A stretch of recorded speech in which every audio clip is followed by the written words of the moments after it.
Hi வாஸ் இதில் TRB exam news UGTR PRT exam பற்றின தகவல். நேற்றைய தினமும் தொடர்ந்து நம்ம யூஜிடிஆர்பி பற்றி நம்ம தகவல் கொடுத்துட்ருக்கோம். ஆக்சுவலாக வந்து இந்த தகவல் வந்து நம்ம டைரக்டாக வந்து டிஆர்பி போர்டோ இல்லை வந்து ஸ்கூல் டிபார்ட்மெண்ட்டோ நம்மளுக்கு எந்த ஒரு இன்டிமேஷன் கொடுக்கல. உங்களில் ஒருத்தர், அதாவது யூஜிடிஆர்பி எக்ஸாம் எழுதின candidates provisional select list, okay, அதாவது சிபி லிஸ்ட்டுக்கு போன கேண்டிடேட்ஸ் வந்து கொடுத்த தகவல் அடிப்படையில் தான் நம்ம வந்து வீடியோ ரெக்கார்ட் பண்ணி போடுறோம்.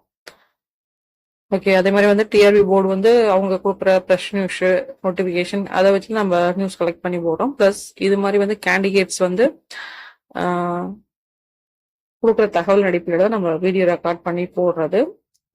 ஏன்னா ரொம்ப பேருக்கு டவுட், எப்படி வந்து நியூஸ் வந்து கலெக்ட் பண்ணுறீங்க அப்படின்னு சொல்லிட்டு. ஸோ அதுக்கான அந்த சின்ன ஒரு கிளாரிஃபிகேஷன். உங்களை ஒருத்தவங்க யூஜி டிஆர்பி எழுதுன 40,000 பேர்ல கொடுக்குற தகவல் அடிப்படையின் பேர்ல தான் நம்ம வீடியோ ரெக்கார்ட் பண்ணி போறது. ஆக்சுவலா வந்து இன்றைய தினம் கொடுக்குற ஒரு இன்ஃபர்மேஷன் வந்து என்ன அப்படின்னா, இந்த ப்ரொவிஷனல் செலக்ஷன் லிஸ்ட் வந்து விட்டுரு, ஓகேங்களா. ப்ரொவிஷனல் செலக்ஷன் லிஸ்ட் வந்து எக்ஸ்பெக்ட் பண்ணக்கூடிய ஒரு தகவல். ஏன்னா முடிச்சாச்சு. இந்த ப்ரொவிஷனல் செலக்ஷன் லிஸ்ட் வந்து டிஆர்பி விட்டாலும் போஸ்டிங் வந்து போட்டாலும் இது வந்து என்சிஆர்டியோட முடிவுன்ற பட்சத்துலதான் வந்து நம்மளுக்கு நீதிமன்றம் அவங்களோட தரப்பான செய்திகளை வந்து கொடுக்கும். சரிங்களா, என்ன ஜட்ஜ்மெண்ட்னு சொல்லிட்டு. ஸோ ப்ரொவிஷனல் செலக்ஷன் லிஸ்ட் வந்து ஃபைனல் பண்ணி ப்ளஸ் போஸ்டிங் போட்டாலும் கோர்ட் என்ன ஆர்டர் வந்து கொடுக்குறாங்களோ அந்த ஆர்டரை வந்து ஒபே பண்ணணும் அப்படின்றதுதான் ஒரு முக்கியமான தகவல்.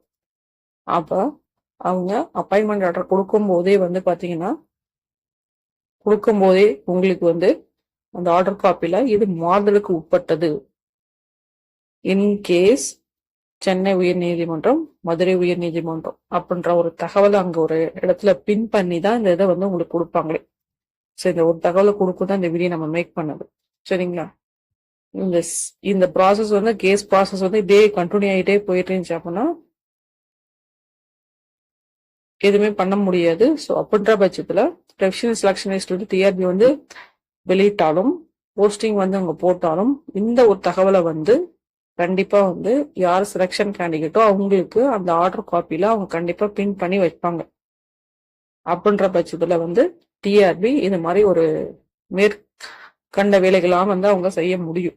சரிங்களா, ஸோ நம்மளோட கோர்ட்டோட கேஸ் வந்து எப்பெல்லாம் ஹியரிங் வருது அப்படின்றத வந்து சொல்லியிருக்கோம்.